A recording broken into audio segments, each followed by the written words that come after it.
In commemoration of this year's World Habitat Day, stakeholders are calling for a more inclusive and comprehensive approach to tackle Nigeria's housing deficit, especially with the nation's rapidly growing population. Trust TV's Dorcas Yakubu spoke with estate developers and Nigerians about the challenges young people face in accessing affordable urban housing. Here's a report. Despite several government initiatives like the National Housing Fund, Federal Mortgage Bank of Nigeria, and Family Homes Funds, Nigeria's housing deficit remains at a staggering 22 million units, with many citizens still living in slums and unhealthy environments. As a signatory to Article 25 of the 1948 UN Declaration, which enshrines housing as a basic human right, and with this right reflected in the 1999 Nigerian Constitution, stakeholders are urging the government to declare a state of emergency on housing. This year's World Habitat Day theme, Engaging Youth to Create a Better Urban Future, highlights the critical role young people play in shaping tomorrow's cities.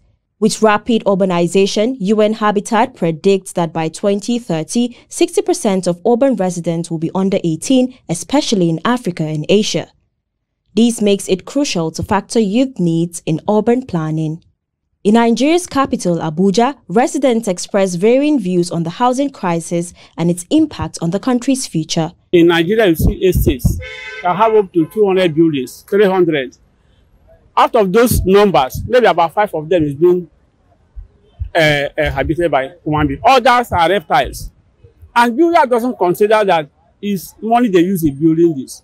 It's not true, because I that is talking to you now, I have brought a company all the way from abroad to come to Nigeria to handle housing projects, and I know the conditions we are given. When you be given a condition that if after doing the project you won't even make something out of yourself, you will not like to involve yourself on that. Residents have expressed frustration over the rising cost of living in urban areas and the government's inability to make housing more accessible. In response to these concerns, Trust TV spoke with estate developers to explore potential solutions and gain their insights on the issue. The governments are not doing enough to cater for shelter for young people in Nigeria, because when you look at the program designed for that, even the Federal Mortgage Bank, just a simple 2-bedroom flats are going for 30 million naira.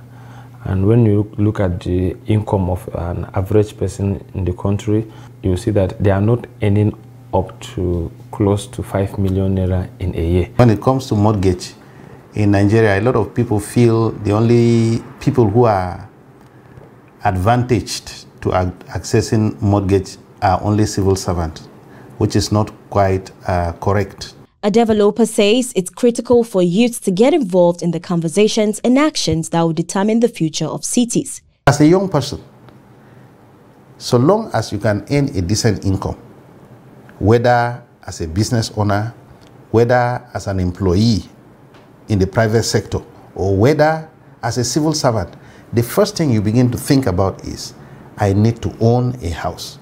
Not necessarily because you must live in the house, but because when you own a house, most especially riding on the wings of mortgage, which you have the advantage of paying over a long period of time.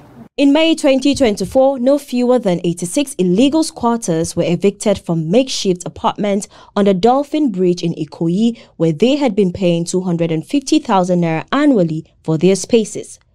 World Habitat Day 2024 offers a critical moment to reflect on the transformative impact of urbanization and the role of youth in shaping this change. By empowering young people through participatory processes and leadership opportunities, we can create a more inclusive, sustainable, and prosperous urban future for all. Dorcas Yakubu, Trust TV News, Abuja.